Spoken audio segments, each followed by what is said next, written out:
Merry Meet Witches, I'm Gory B Movie, and tonight we're going to be counting down the worst horror movies of 2023. With me today is my very handsome, very creepy, very awesome husband, Danny Knightmare. And we've got Simon the Time Lord and Killer Kayla in the chat. Hello. And as we go through tonight, I would love to hear what you guys picked for the worst. I think we've got some surprising ones on our best and our worst list tonight. I know I have some unpopular opinions coming your way. So this stream here, like I said, we're going to be doing it a little differently than we've done it in the past.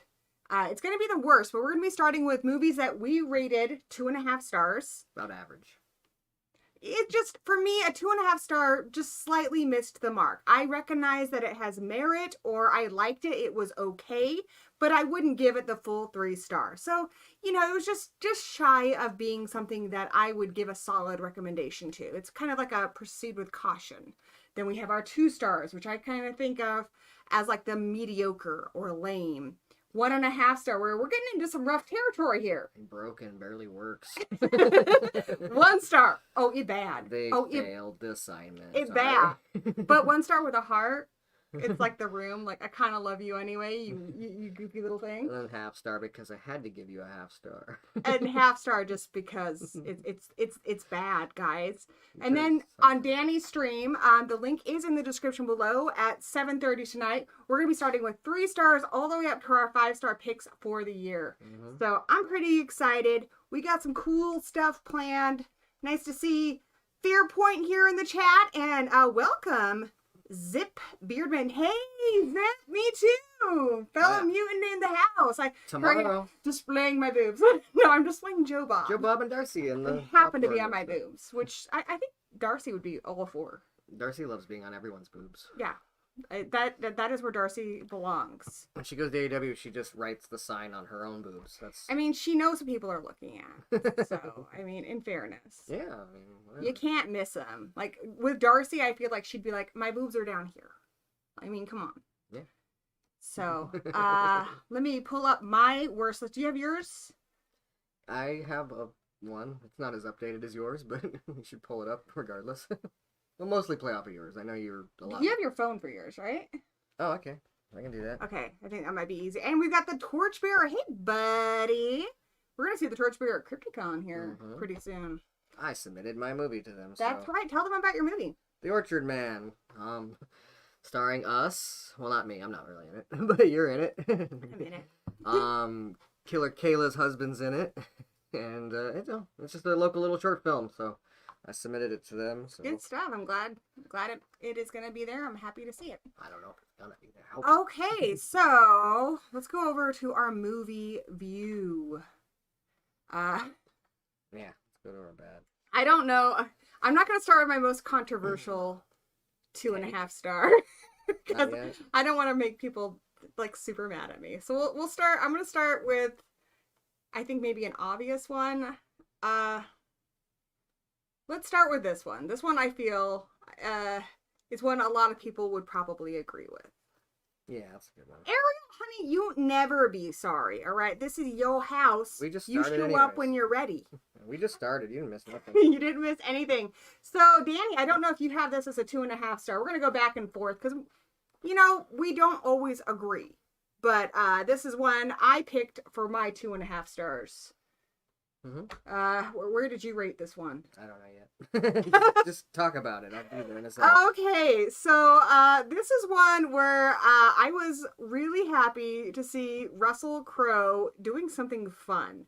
And I will say this movie is fun. And it's a 2.5 star. I mean, like, this is just short of being something I would recommend. There's surprisingly some really great visuals in this movie. The camera work is much better than you would expect. The performances, the gal who played the mom, she was in Starry Eyes, drawing a blank on her name. She's terrific. The kids are decent. And it's a different kind of possession story. And if you guys know me, I'm not a big into the possession stuff just because they tend to be kind of preachy. They tend to be very, preachy, religious. So the fact that I enjoyed this at all says a lot for it. It's just kind of cheesy. Russell Crowe's really overdoing it.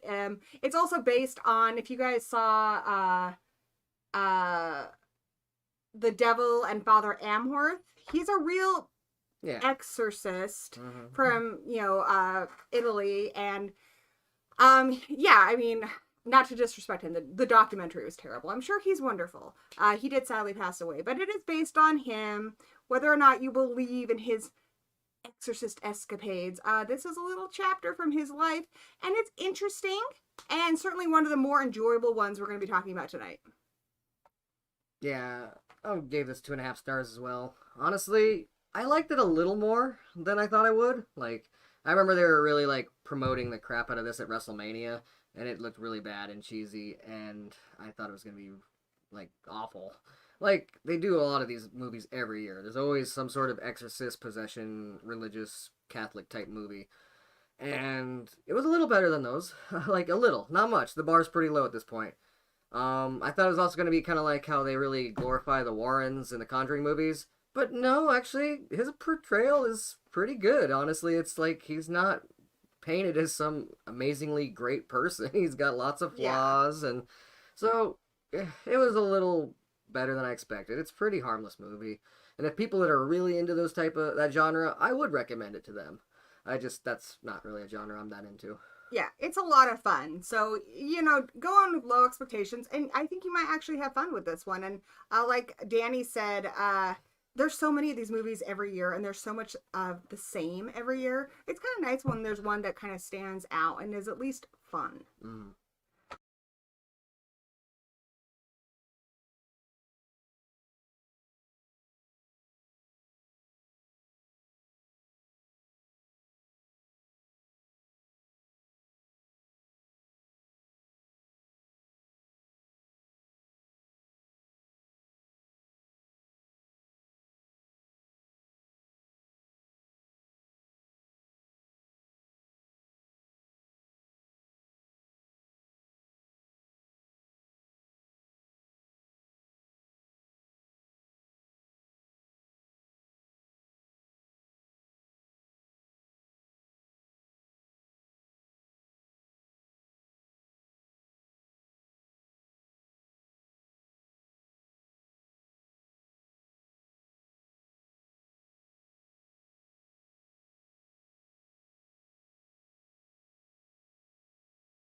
Hello. All right, turn down. Okay, I think that's working now. Let me know if you guys can hear us okay. Hello? Hello. Yeah. Okay.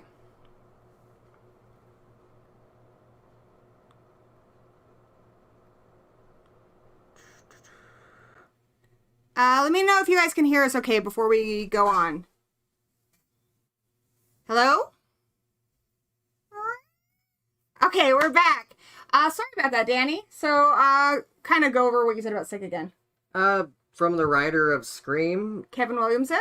comes, I don't know, a bad clone of Scream for the most part. Like, it wasn't horrible. They have a cool house and, you know, people get stabbed, but it lacks a lot of character and all the real reasons why Scream works. And it's just kind of like shoehorned to be about COVID, which, I don't know, I guess I wasn't really interested at that point about COVID that much.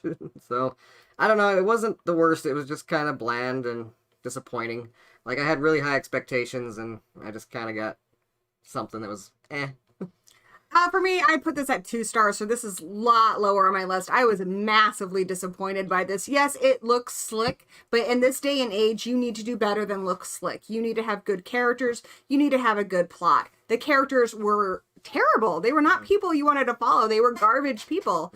And anything that's revealed in the end, I don't think is enough to make up for that. I did not want to follow these characters at all. And then the reveal and the connection to COVID, especially when I saw this, I was like, dude, I want to be past 2020. I do not want to revisit 2020 just yet. It just seems a little too soon.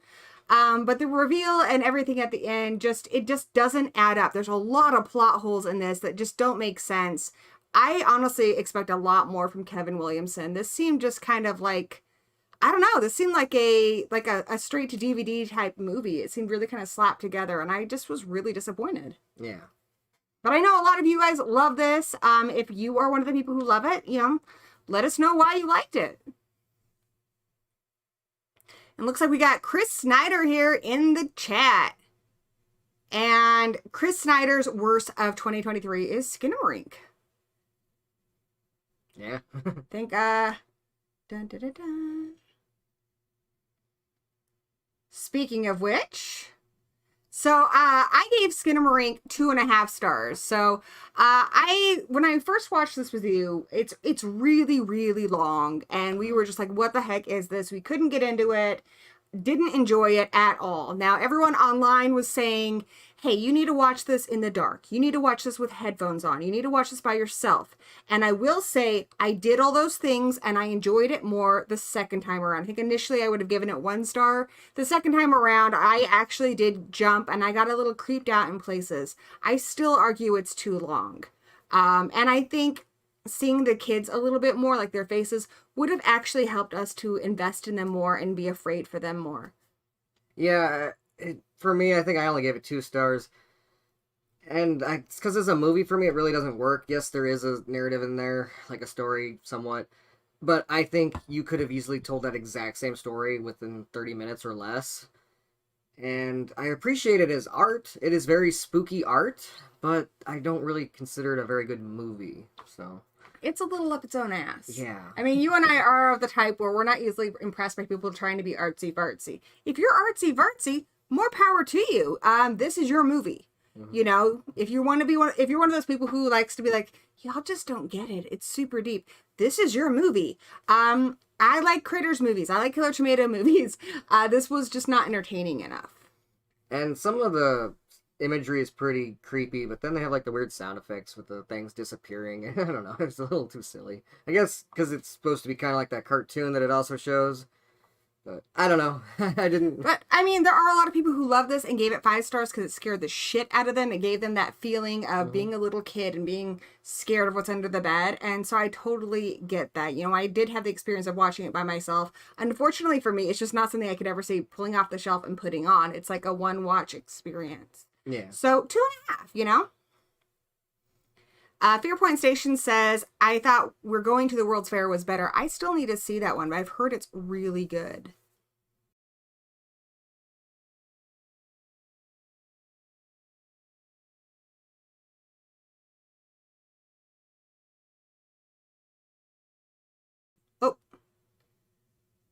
Oh, I know what I did. I know why our audio muted earlier. Oh, yeah? Because I turned the eyeball thing off on it. Ah. You know, these things happen, Daniel. Alright. Wait. Yeah, we still have audio. Good. Okay. What's your next one? Well, I guess I did get Marink 2.5. Let's see here. Winnie. Okay, I'm done with my 2.5s. I don't You're have... done with your 2.5s? All right, let me see if I have any 2.5s. I bet I do. Oh my God, I do. I have quite a few. Daniel. What? I have so many 2.5s. That's fine. Let's talk about them. Grab one. Controversial? Sure. How did you rate this one? Probably 3 stars. Okay, so for me, this is extremely controversial. I know you guys are going to hate me for this. Let's just peel off the Band-Aid. Talk to me. I know this is not even on people's best of lists. This is on so many people's like favorite movie of the year. And I feel like I just didn't get invited to the party on this one. I want to be with you guys who are super scared and super invested.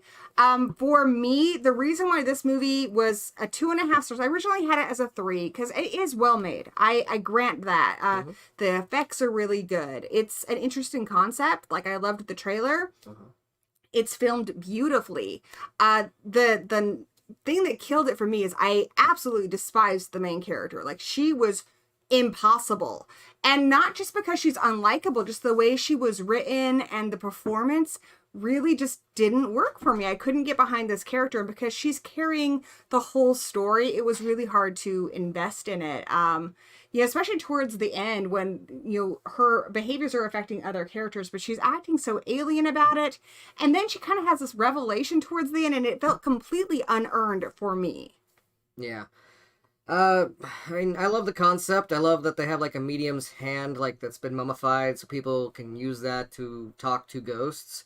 But it's weird because they don't actually talk to the ghosts. They immediately, and this is the part that I feel like is the most hard to believe, is that everyone's go-to is to straight up tell the ghost they see, no matter how weird and morbid they look, is to possess me. Like, who would invite a ghost to do that to themselves? Like, why would that be your, like, go-to? Everybody in this universe, like, that's the first thing they do. It's like, no, I would definitely hold that hand to see if I see anything, and I would try to talk to it, but I would certainly not invite it into my body. There's actually a couple other characters in this. The main character has a best friend. I liked her. I liked her younger brother, and I liked her mom. I think I would have liked if they had gone about this movie in kind of, I guess, a Great Gatsby way, where the main character isn't the main character, you know, where it's from her friend's point of view, and she sees what's happening to her friend as she gets sucked into this.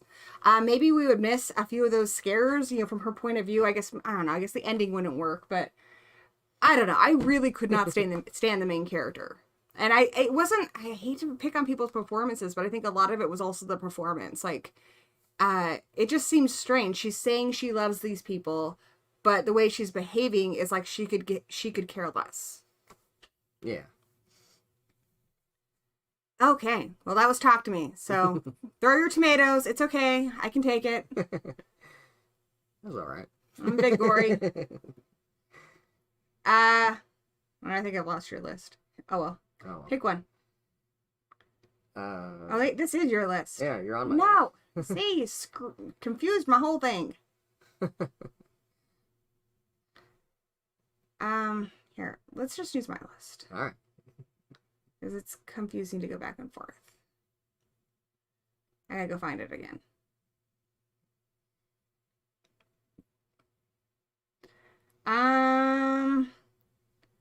Pick one. Man, you really didn't like a lot of movies. Let's talk about Five Nights at Freddy's. I have a lot more on my liked list. It's pretty balanced. I'm a balanced individual. Again, this might be another unpopular opinion, but Danny, hit them with what Five Nights at Freddy's was in a nutshell. Well, I mean, it's based on a game where you do this. So, I had low expectations kind of going into this. I also have Willy's Wonderland, which I love. I already had that. I thought that this could very well be great. I loved seeing the cool animatronic puppets that we saw at Hollywood, like the actual life-size ones they have for this. But it is a little disappointing, and it's actually a movie like where I really want there to be jump scares, because that's what the whole game is about. The game is all jump scares.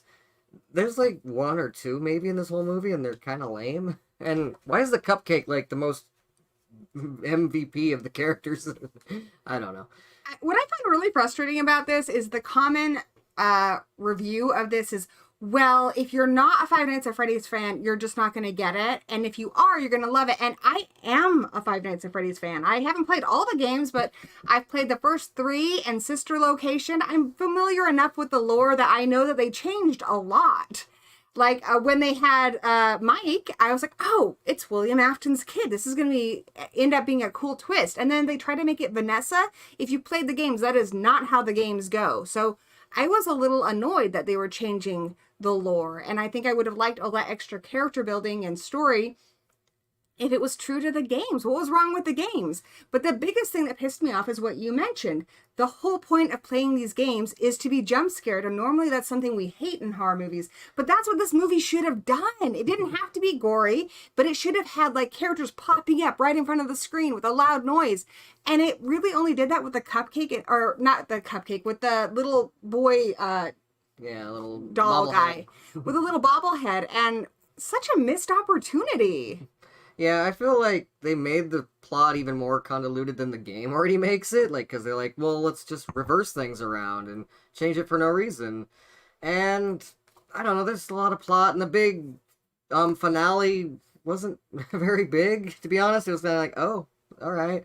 And they made the characters kind of not scary at one point, because they're just like, let's make a fort and let's be friends with them. And it was confusing. And then also the whole side story with the aunt, like, hell, did you need that? Her whole plan of wrecking the place he works when he's not there, it was really bizarre. And is she dead? I'm confused. There's some plot holes in this. Lots of plot holes. Yeah. But then at the end of the movie, they're like, la da da. Yeah. I don't know. So I love the animatronics. It was wonderful to see Matthew Lillard. It's filmed well, but for me, this missed the mark. I feel like there was a lot more needed to be done in the writing room before they should have filmed it. But, oh well. The next one we're going to talk about is The Boogeyman. The Boogeyman I was excited for. It was by the director who did Dash Cam, which I didn't care for, but he did The Host, which I did like.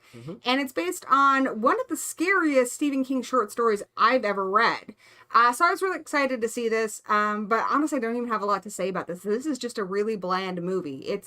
It's getting to the point where we've seen this movie so many times. There's a spooky thing. We Google and research where it came from. We meet the person who faced it last time. We ultimately fail and have a big encounter with it at the end of the movie. It's the same thing, different day. You guys have seen this movie a dozen freaking times. It's really, really tired, and this movie's so forgettable. Yeah, I wanted to like it because that short story, like I said, is really good. And this is kind of like a spin-off sequel to that, because that guy from the short story does appear in this, but then he seems like to introduce brand new characters. And I don't know, it wasn't very good. I've seen like the story of the creature that hides in the darkness, so you got to keep the lights on you at all times. That's been done a lot, so it wasn't anything new, and the creature itself just looked like kind of like a licker from Resident Evil, like a video game creature. It wasn't scary. It's just like, come play. So many of these movies are exactly the fucking same. These like paranormal, spooky ghost in the house. It's just getting so tired right now. Like, I know some people are saying they're sick of zombies. I am sick of paranormal, spookity-bookity things in the house movies. Yeah. And like it didn't do anything new. Like, so it was okay, but it wasn't good. I didn't really care for it either. I didn't ask how many stars you gave it. Oh, I probably gave it 2.5 or 3. I don't know. I feel like I'm so much more mean than you. You usually are. Okay, this one comes as actually, I think I rated this higher than most people. I don't think it's as bad as everyone says it is, but I do agree that it's not good. It's not good. No. Exorcist Believer. So they spent so much money on this movie. They spent so much money buying the rights for The Exorcist, and it's a shame that I feel they really screwed the pooch with this one. Like, I hear they have to completely redo their plans for the trilogy because this movie did so badly. And initially, I was a little surprised. Initially, it's filmed beautifully. Mm-hmm. And I liked the backstory of going into Haiti, and this man's wife dies, and he's a single father, and then she has a little friend, and they do something in the woods, and now they're possessed. I'm like, okay, this is really intriguing. What is up everyone's butts? Yeah. Because I'm into this. And then it ends with the super friends of exorcism. Yeah. And what's frustrating about it is they have one person, I think, who's pagan. I think they have a Jewish person. Do they? And then two different people of Christian denominations. They have a Catholic priest and like a Baptist priest. Yeah. But it's not as diversified as everyone likes to say it is. Our powers combined. I wanted to see like a pagan exorcist type movie, but this didn't really give me what I've been wanting because it didn't explore any of that kind of spirituality. It explored Catholic spirituality and Christian spirituality, a little bit of voodoo. A little bit, but not enough for, She did kick some ass. Like, when they were all working together, she did, like, better, but she didn't really have a backstory. We didn't know much about it. You have, like, the nun lady and stuff. It's just more the super friends of Christianity. I mean, even voodoo is partially based on Catholicism. They brought back Reagan's mom for the reasons. Most pointless cameo ever. But, you know, the makeup is good. There's that. It doesn't really tie into the original Exorcist movie at all. No. And the thing that definitely cemented this as not getting my 3-star recommendation is there's a line in here where they ask Ellen Bernstein's character why she wasn't in the room when Reagan had her exorcism. She's like, oh, the patriarchy. I was like, oh, go fuck yourself. If you've seen I think The Exorcist is one of the best horror movies of all time. And definitely. Those two priests gave their lives for her daughter. Yeah. In fact, at the end of it, Reagan doesn't fully remember everything, but she sees a priest collar and she hugs the man because she's like, she understands the immense sacrifice they made for her. She understands what was done for her. Yeah. That these men gave their lives. And they didn't have to. They just did it because it was the right thing to do. And, you know, and then to shit on that. To shit on that. I feel like that line alone shat on the entire movie. And I was really, honestly, offended. And, honestly, if she would have given the real answer, parents aren't allowed to be in the room. Because the demon will use that to manipulate the situation and make things way worse. If she would have just told the dad that's why she wasn't in the room, then the ending of this movie would have been a lot better of a happy ending for everybody. But no, they like, so she just basically made the ending bad by being in the movie at all. I like the first half of this movie. I like when the girls disappear and they don't know where they are and they're all searching for them. And when they do show up, like, you know, whoa, what the heck? And even a little storm drain thing that they had kind of going on down there. I thought that was pretty cool. Once they get them back and then it starts becoming your typical Exorcist possession movie like we've talked about earlier, like there's more than one, if not several of these every year. It just kind of felt formulaic after that part, and That's really frustrating. And the other thing, you know, the people who defend this movie, they say, you know, well, what about the great characters? The reason we love The Exorcist and the reason we're so invested, and there's even a line about it in The Exorcist that really brings it to light, is because you like Reagan. She's a sweet kid who doesn't deserve the lot she's been given. And there's even a line where they're like, why did this happen to her? And I mean, there are some backstory about, you know, her not being, you know, religious, but it's also just to pervert something that we find innocent and beautiful and kind of rub it in our faces. Yeah. And it makes sense. And we're invested in her mother. And this script is so scatterbrained that we don't have that investment in these girls. We barely see these girls. One of the girls, as someone mentioned in the chat, she's completely silent. We don't know anything about her. She's just the friend of the main girl. So, yeah, it definitely missed the mark. Yeah. I said it had a pretty good, like, build up, but then it just, once you get there, it's just kind of disappointing. Yeah. It's a mess. It's a mess! All over the place. Oh. Alrighty. The next victim. Oh yeah, spoilers there will be on some of these. Sorry. Sorry, I'm keeping it spoiler free, but I mean, For the most I part, also there'll be want some, to obviously. explain why we disliked him. Yeah. And for some of them, yeah, it deals with some minor spoilery things, but I'm not gonna tell you who did it and a who done it and that kind of thing. This is, I don't know, is it horror? You think? Yeah, it is. It's horror adjacent. I think a lot of people in the horror community talked about it, so let's talk about it. This is one of the first movies I saw in 2023, so I don't have a whole lot to say about it because. Damn, this was a long time ago. Hey, old friend of ours in the chat, the 13th Wolfman. What up, dude? So I rated this way higher. Actually, Really? I like this movie. I thought it was good. Not to be confused with Strays, though. That movie We was can talk way about amazing. it more on your channel and talk about why you liked it. Tell them what it's about, though, and I'll. But yeah, tell this them why is I don't The like it. Strays. Not to be confused with Strays, which was one of the best movies of the year. So you like little dogs, but The Strays. It's about. Well, this lady has a family. Yeah, definitely.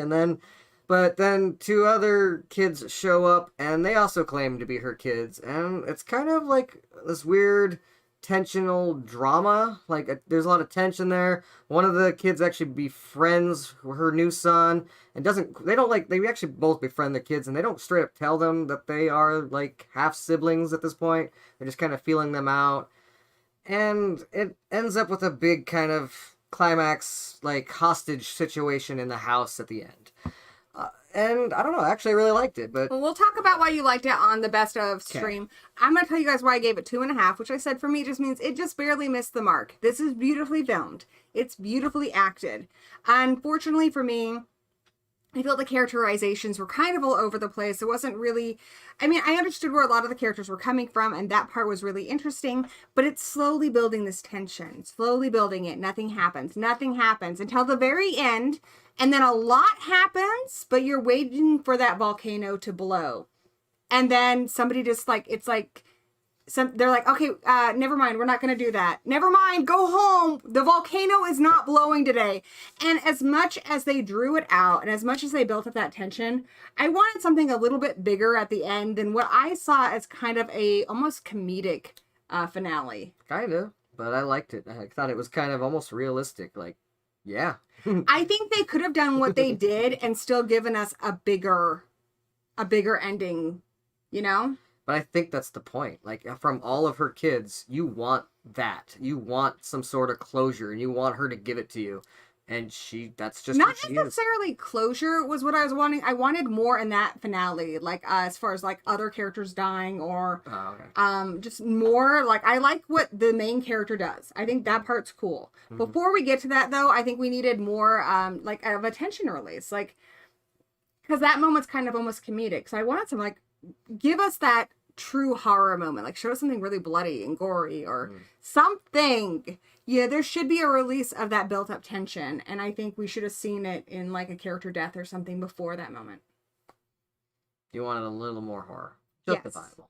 Yes. Justifiable. So yeah, I guess that's a good way of putting it. I just wanted it to be a little more horrific. And instead it was kind of an interesting social satire. Yeah. Yeah. So I can see why a lot of people loved it. For me, it just kind of missed the mark. Did you like this one too? A little more than you, but not a lot more. I'm running out of time.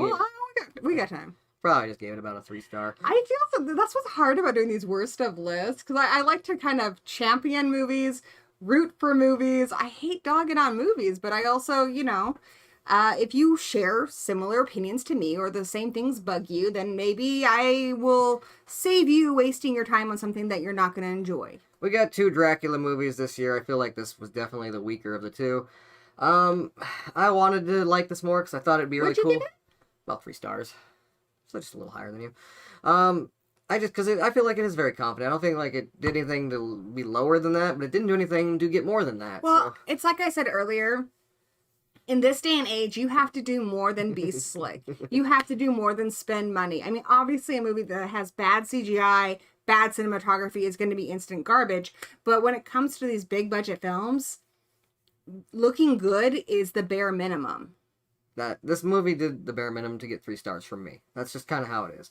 I thought it was pretty good. I don't need to see it again. It had a few fun moments in there that are like, oh, okay, cool. We're going to do some stuff with some creepy kids and all that kind of stuff. I liked some parts of it. But for the most part, I was just waiting to get off the ship as well as everybody else. You know? I was really looking forward to this because I really enjoy this part in the novel and even the old, Bela Lugosi movie. It's interesting because it's going to happen. It's going to be this massacre, and the trailer made it seem really cool because how scary is it? I'm already afraid of the ocean. You're stuck on a boat where you can't radio for help, and this monster is picking off people one by one. Like, that is just nightmare fuel.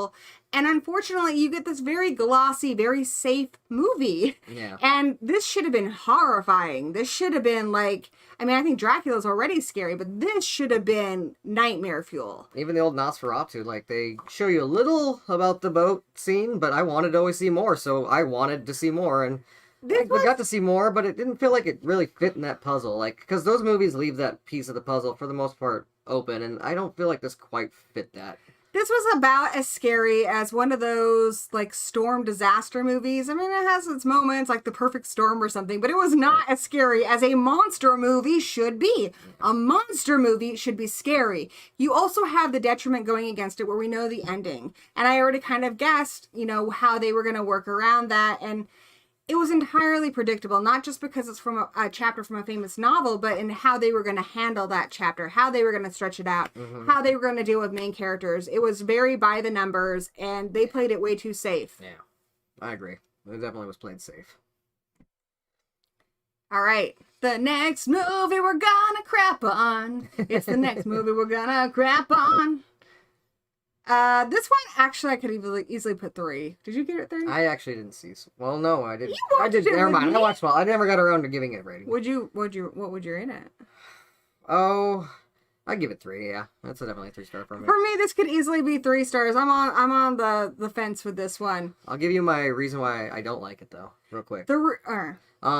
Like you did with the Strays, I don't feel like this movie horrored enough for me. That's why I gave it 2.5 stars. Okay. So this movie is extremely tense. The whole movie, oddly, my butthole was puckered.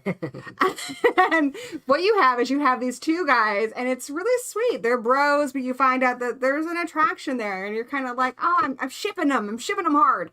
And then they want to get some extra money for the main guy who's going to LA to get his life started. So they're going to do this thing where they take drugs by swallowing them across the border from Mexico to LA. Unfortunately, one of the guys gets beat up in a rest stop and it explodes in his belly. And these are not just normal drugs, they're actually bugs. That bite you and cause that bite you and make you hallucinate. So this should be really, really creepy, especially when you look at the front. I thought there was going to be some really cool body horror. There's really not. But I will say, if you want a movie that drops dong, this is your movie. A lot of dong. A lot of dong, a lot of poop. A lot of that stuff. It's definitely cringe-worthy, but is it horror? It's about as horrifying as Trainspotting, which I argue is pretty horrifying, but not in the way that I thought a movie about people swallowing bugs would be. Yeah, I agree on this one. Where I feel like the Strays really didn't try to advertise it as much anything more than what I got. This definitely felt like it was a little false advertising. I like this movie a lot, but just seeing that poster, that's not even really a good example of what goes on in this movie. So, and 13th Wolfman says it sounds kind of like Bite. Bite I really like, because Bite delivers on the premise. And there's body horror. You want to see some body horror. I want to see bugs crawling out of people's stomachs. I want to see bugs crawling through people's skin. I want to see people throwing up bugs. I want to see people trying to pee out a bug. I want to see all the bugs.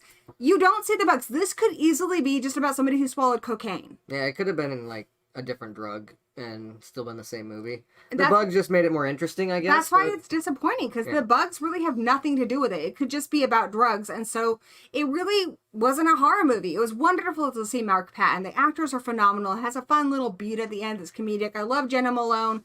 Everything about this is a great film, except for the fact that it's not a horror movie, and it was marketed as a horror movie. Well, I mean, I do think it is a horror movie, because the whole thing in the cabin at the end is a horror movie, but it's a way different type of horror movie. It's more I would say thriller.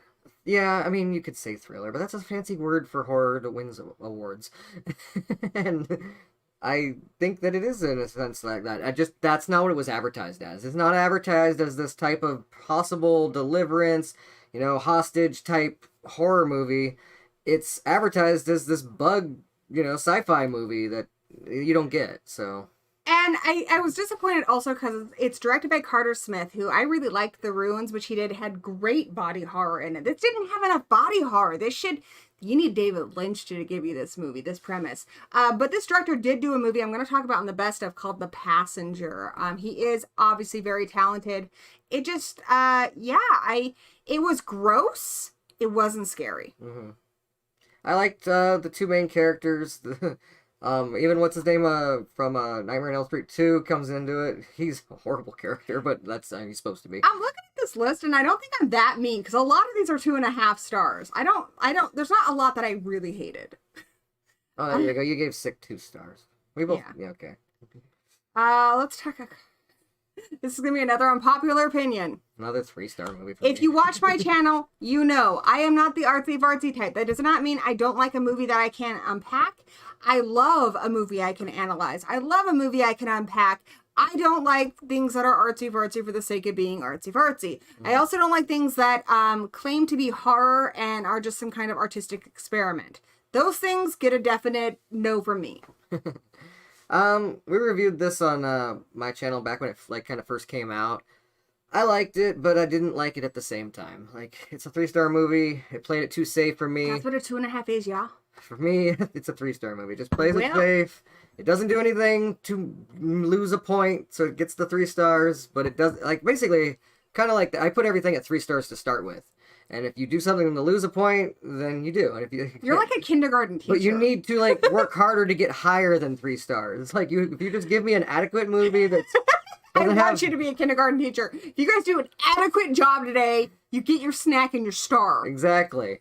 But if you give a bad plot hole or the CGI looks really fucking bad or something, you're gonna get docked. You gotta give me more than just an adequate movie to get higher than 3 stars though.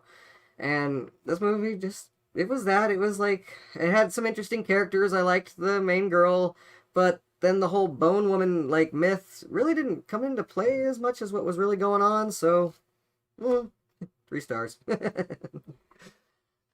the bone woman, I was really excited to see this because I like things that play on mythologies and legends from other cultures.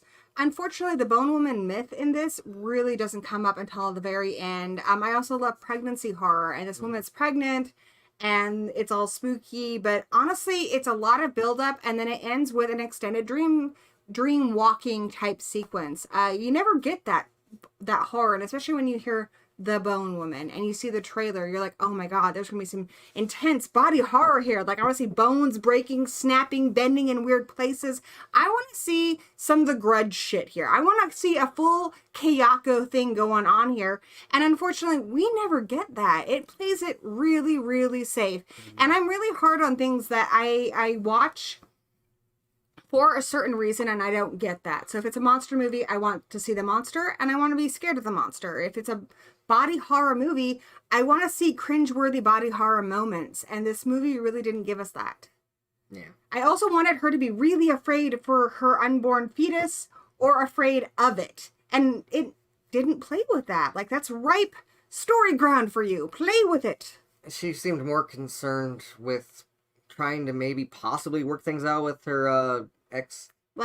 No one cares, dude. Yeah, than she was with her own kid or her husband that she didn't seem to care much about. They're more homies. Yeah, it was more of a relationship drama. Nobody cares about your ex-girlfriend and your current husband. Nobody cares. We want to hear about your weird baby and bones breaking. Yeah, that would have been better.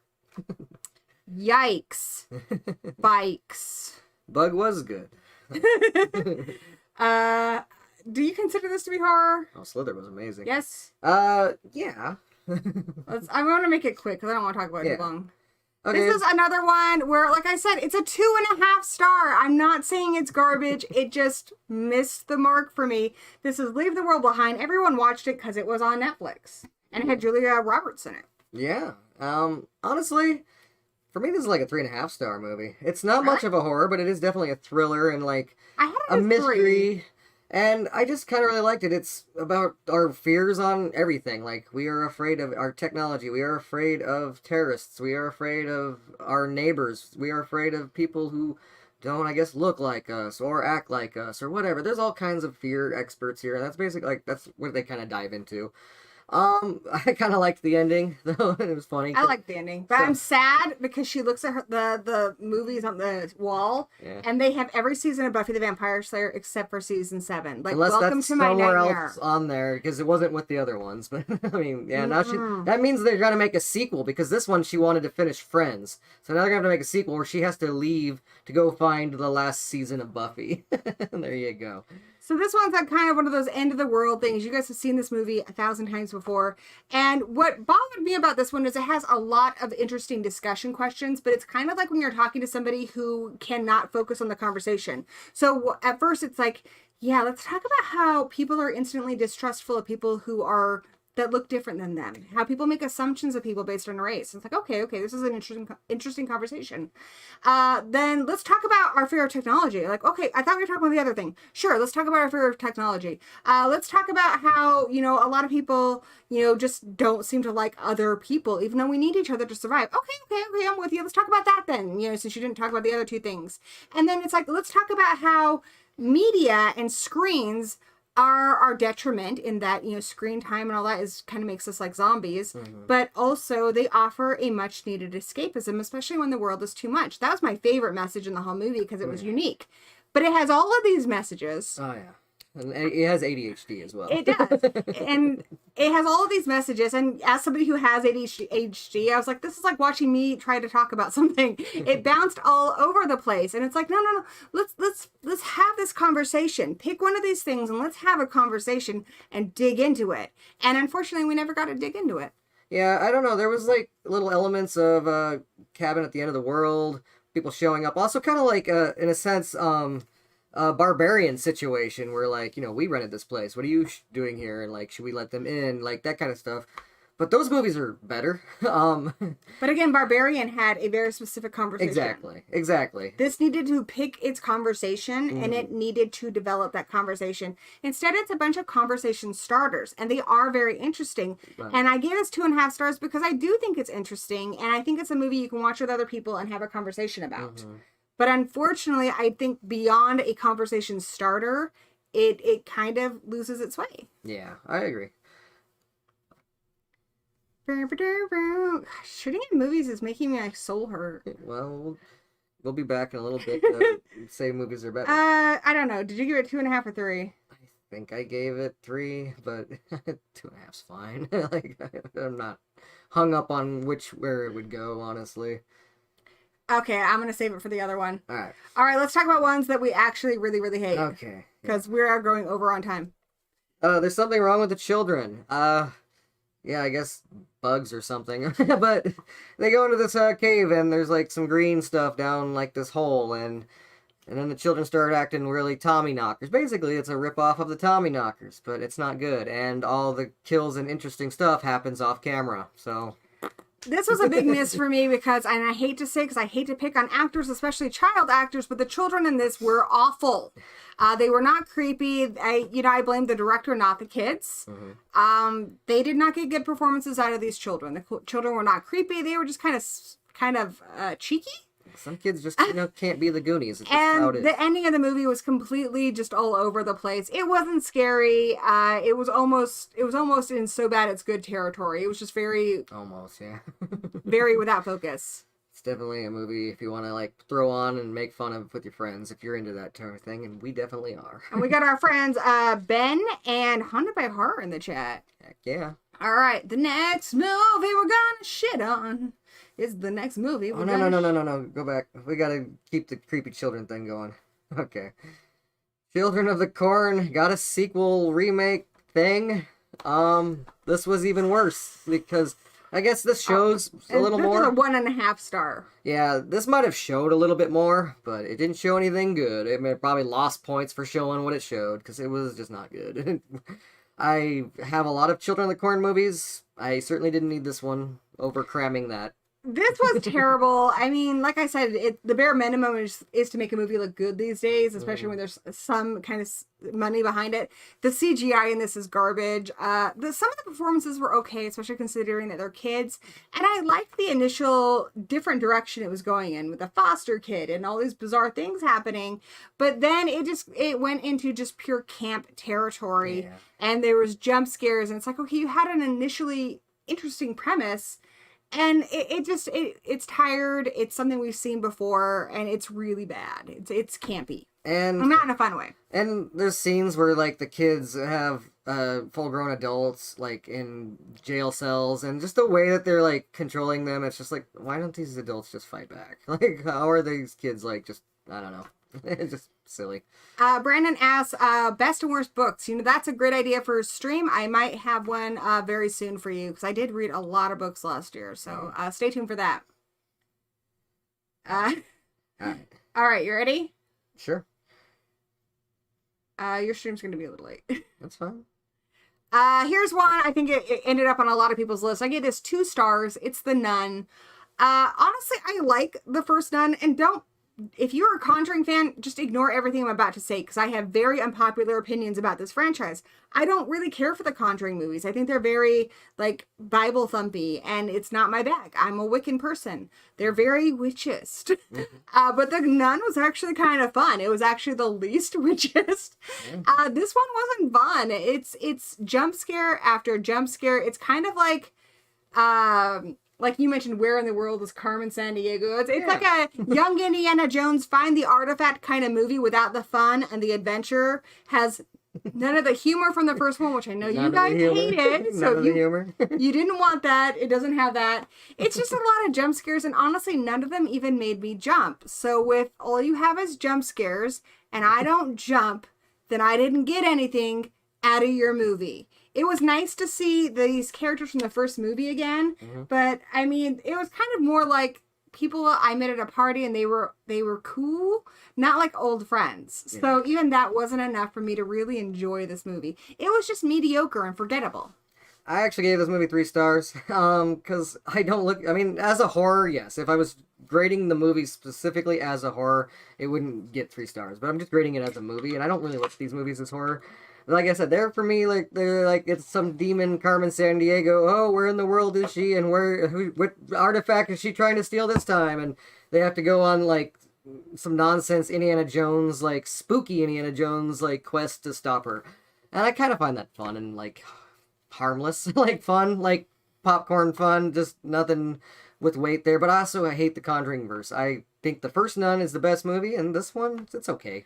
I think something else that we want from sequels, especially when you love the franchise, is I think you want more mythology, and you want a deeper exploration of characters. Like, I actually do really like Sister Irene, and we get a little bit from her, and that is why this movie is not a 1 star, because I'm like, oh, I really like her. That's a cool explanation for why this character can do things. But Frenchie is almost a different character. And the nun, Valak, the title character. Valak could be anything in this movie. It's just a creature that is looking for an object. We get no more exploration into the mythos of who Valak is. And I think that's a huge missed opportunity. Yeah, he was going after, like, I believe Jesus' blood in the first one. This one he's going after these sacred nun eyes. Like, those blind nun's eyes or whatever. He's going after those. Frenchie is a little different, but he's also possessed. So it kind of makes sense that he's a different character.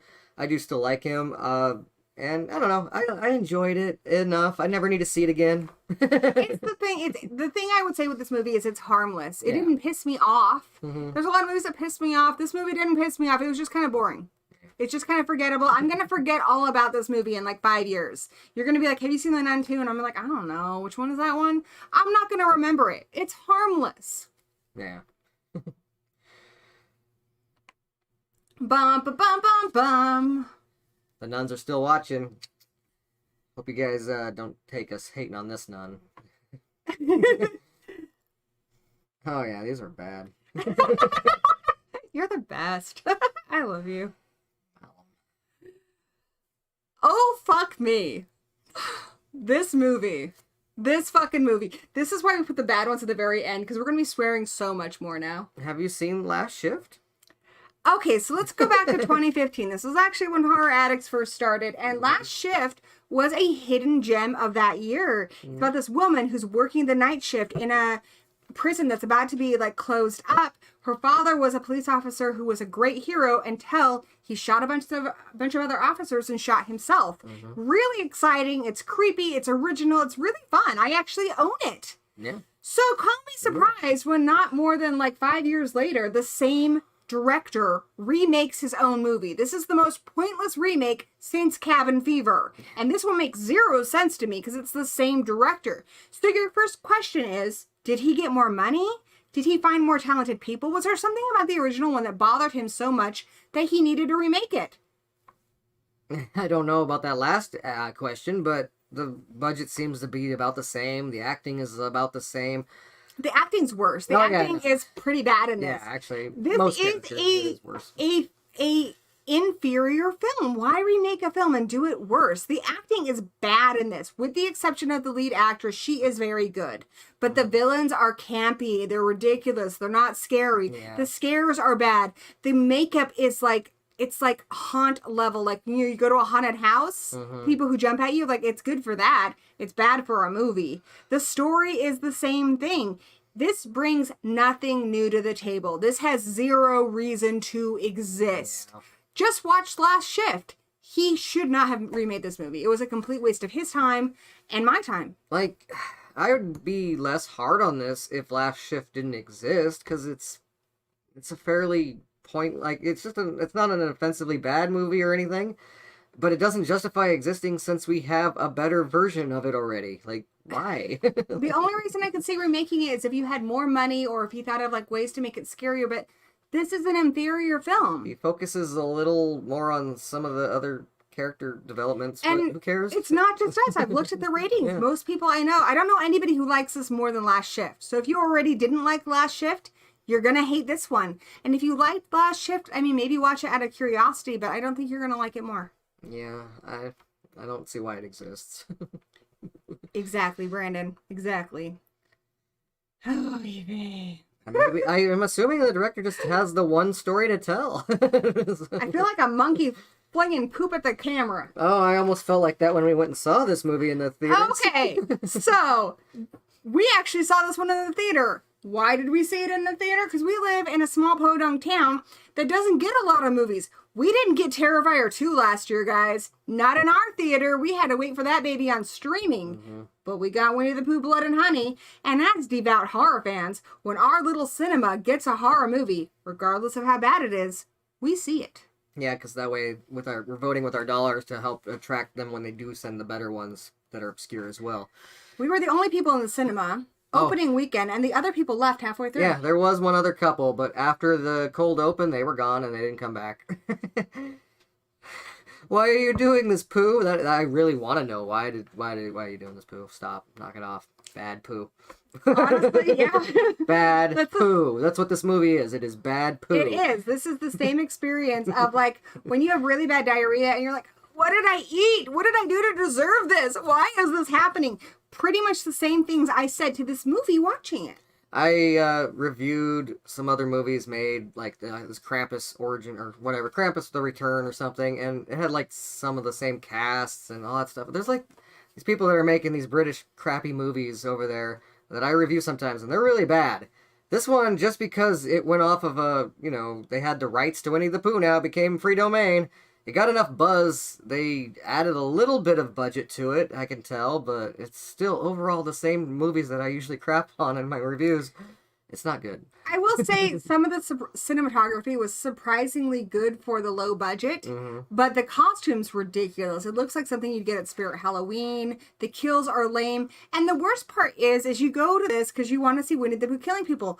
The whole plot is about a woman who is trying to confront something that happened to her that she has PTSD over, an incident where she was attacked by a stranger by going back to this cabin, and I gave zero shits.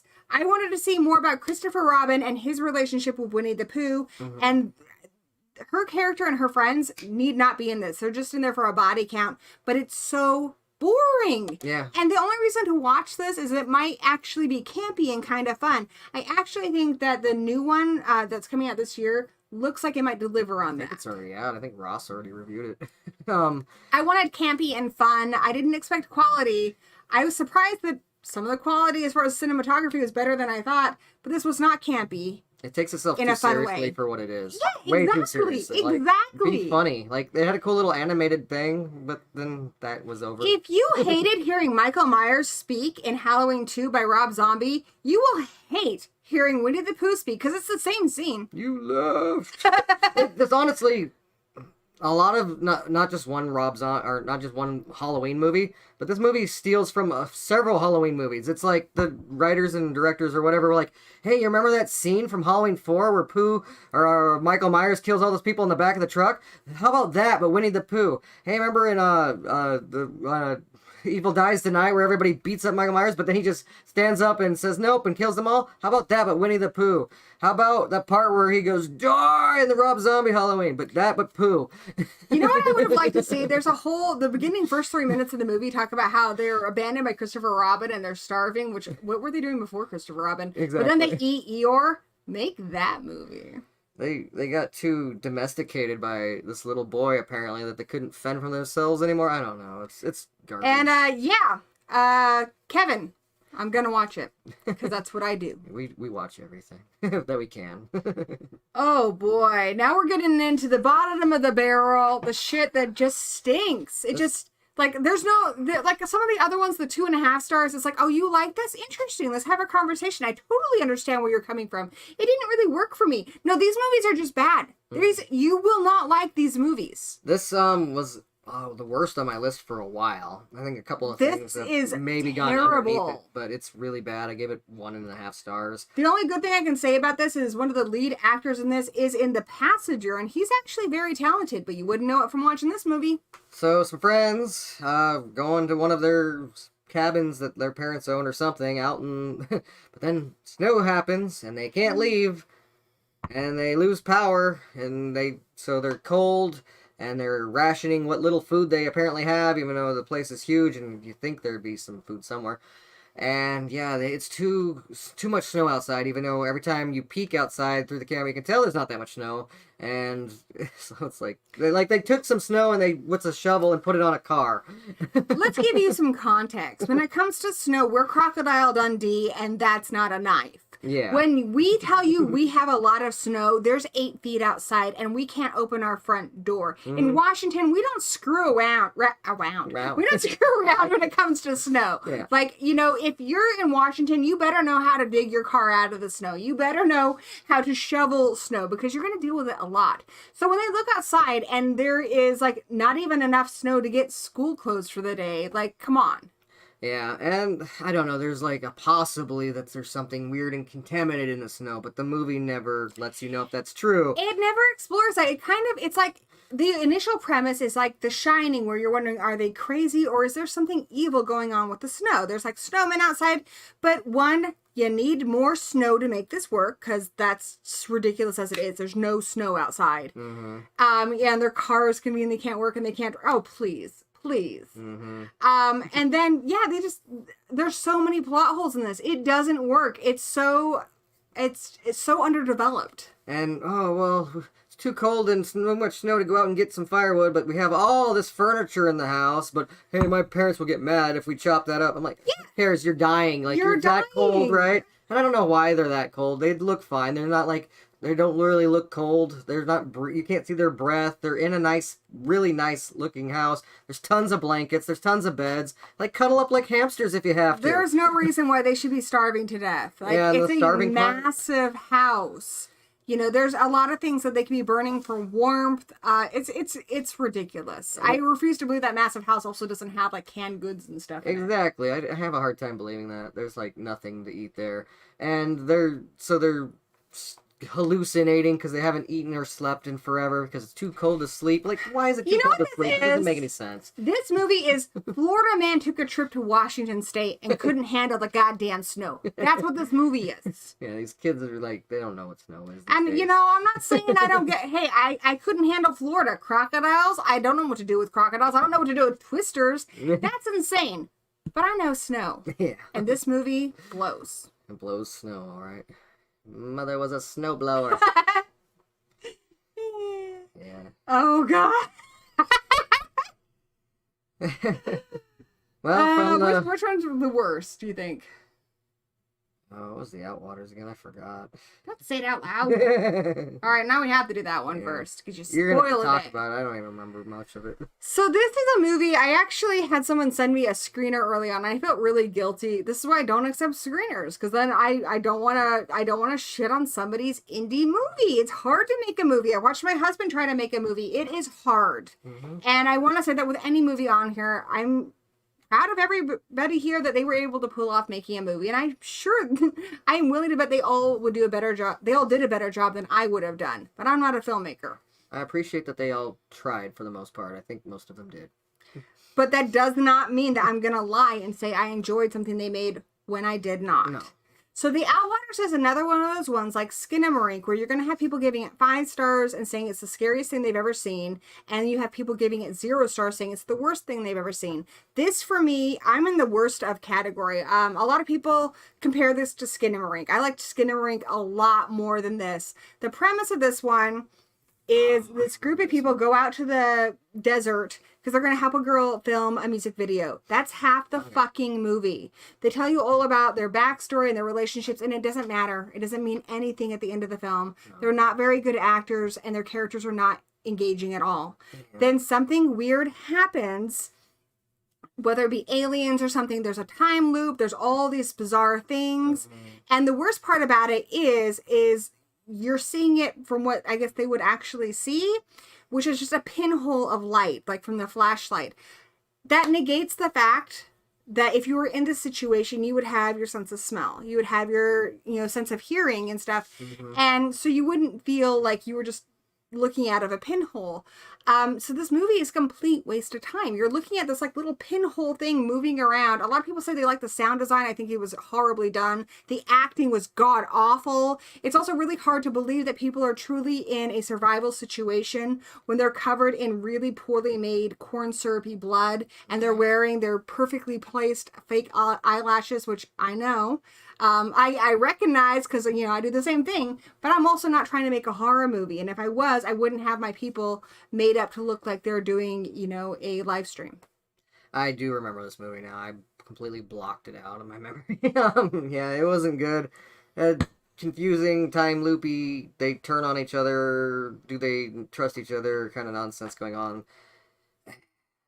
Constantly being chased by what? Who knows? Somebody actually gets their dick cut off, and I couldn't even enjoy it because it looked that bad. It was laughably bad. Yeah. No part of this movie was scary. No. It was so bad. The acting is so cringeworthy.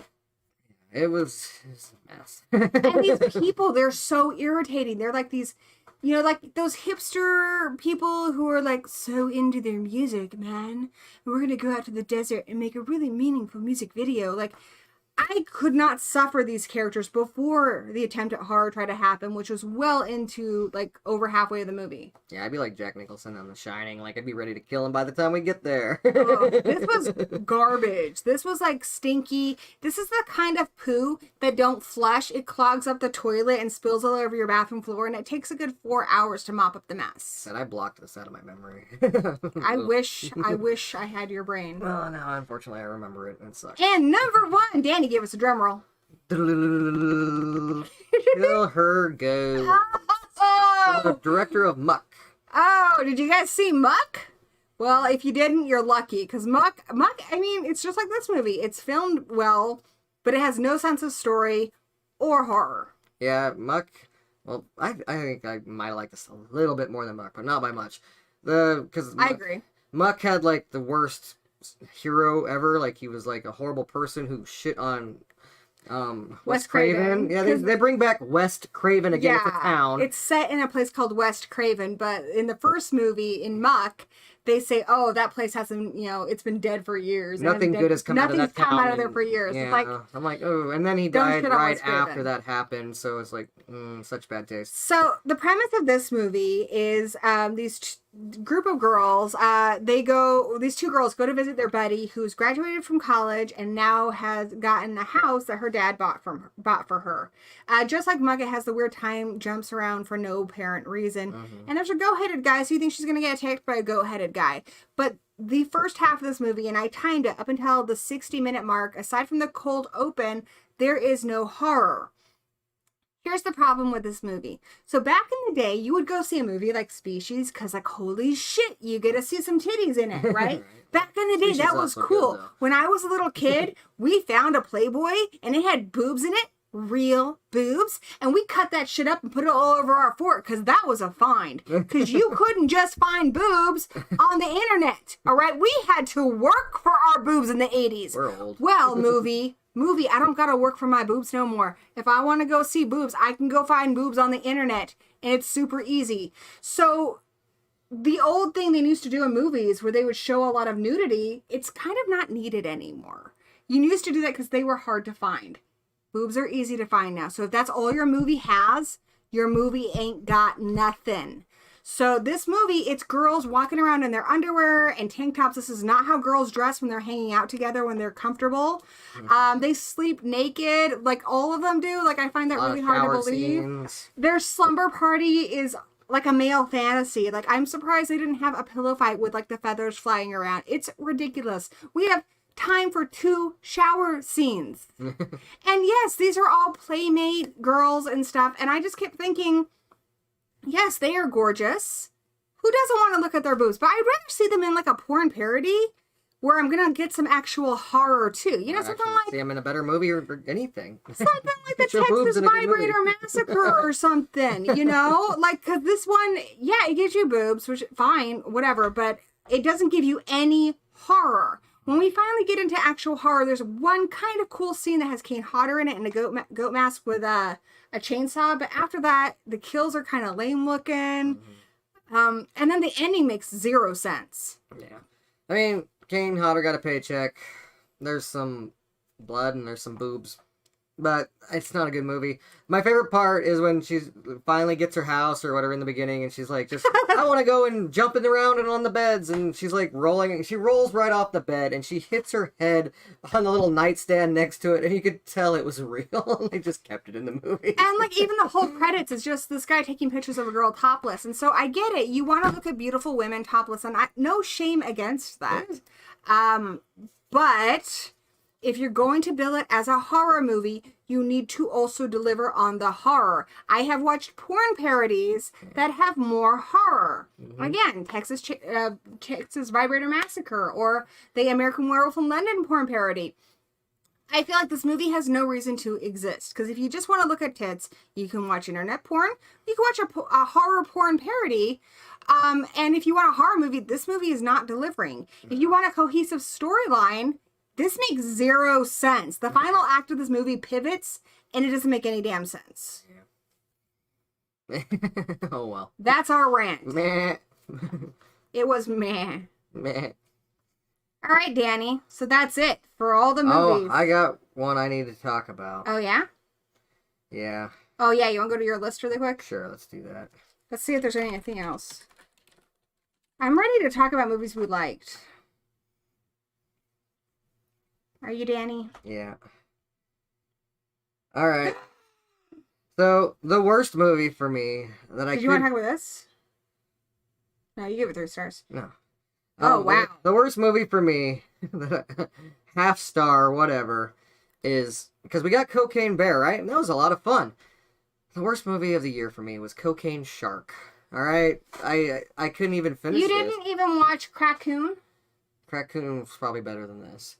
Alright, this was clearly going to be called, like, Sharktopus or some shit. It has a puppet with this weird octopus shark thing. And I like puppets usually, and I probably would have given it maybe even a whole full star. Maybe even a 1.5 stars. Who knows? But you can tell that they just did a quick last-minute change to make cocaine be the premise all of a sudden. Like, the cold opening is like a bunch of this contaminated coke goes into a shark cage. And it feels like that whole set and everything else had nothing to do with the rest of the movie. It's just, they just last-minutely changed it to Cocaine Shark to capitalize on Cocaine Bear. And there was a lot of these last year, too. Like, Crackoon was one. There was a Meth Gator. Yeah. Yeah, those Cocaine I would Bear think did well. Those were probably even a little better, but this wasn't even a Cocaine Shark movie. They just last-minute changed it to try and steal some dollars. And poor form, I tell you.